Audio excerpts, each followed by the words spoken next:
Hello everyone, I am Vinay. In this work, I am presenting pushing the efficiency limit using structured sparse convolution. This is joint work with Nikhil, Sijing, Ricardo and Kerin. We know that for the model compression, pruning is the most popular approach, and in the pruning, weight pruning is an approach that gives the high compression ratio and lower flop. But weight pruning requires pre-trained model, which is costly, and also it gives the unstructured sparsity, which limits its practical speed up. So there is a large gap between the theoretical and practical speed up.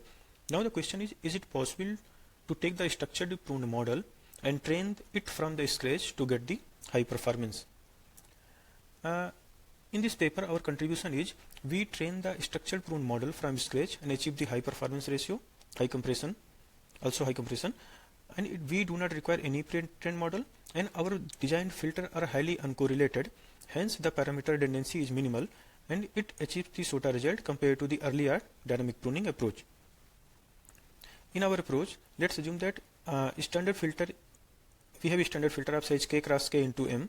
So we replace this standard filter of size k cross k with another channel of size 3 cross 3 that is structurally sparse A and B, and here A and B channels are complementary to each other. Also we have point-wise convolution. This is also sparse after interval. So here this blue point is sparsity, it has the 0 value, and only this point is active, and the same thing here. So using this basic ingredient, we design a filter such that, let's assume that we have n filter of size m. So we have m channel for each filter. We take the combination of this filter A and point-wise convolution. Then later for the next filter, we take the filter B and this point-wise sparse convolution.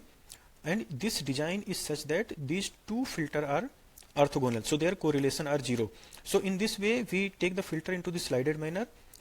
So, and the gap between these two filters of 3 cross 3 will be G, and in the 1 cross 1 filter, this sparsity gap will be of size P. So up to the G filter, these filters are orthogonal, so it has minimal redundancy.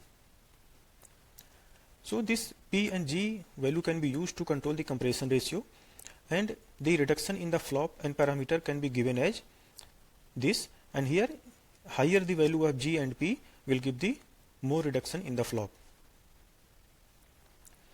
And we know that if filters are orthogonal, then it has minimal redundancy. To achieve the minimal redundancy, people put the constraint to achieve this uncorrelated filter. But in our case, by design, our filter are uncorrelated, so we have minimal redundancy by the design. This is the result for the ResNet 32 architecture for the CIFAR 10 and 100 dataset, and here we can see that our result shows the state of our result compared to the similar approach, SNP and graphs, and similar performance we observe for the VGG 19 and ResNet 32 for the TinyManNet dataset. And this is parameter redundancy measurement. Here we can see that for the ResNet 32 architecture and the most of the layer, our proposed filter has minimal correlation or minimal redundancy compared to the regularization based or standard filter based approach. Also, it is robust to the overfitting, and it has maximal transfer learning ability. So as a conclusion, in this paper we propose generic structured sparse convolution filter that can be used to prune the model before training, and our model achieved the high pruning ratio. Proposed filter shows implicit orthogonality. Also, this filter is robust to the overfitting in the low data regime. Thank you.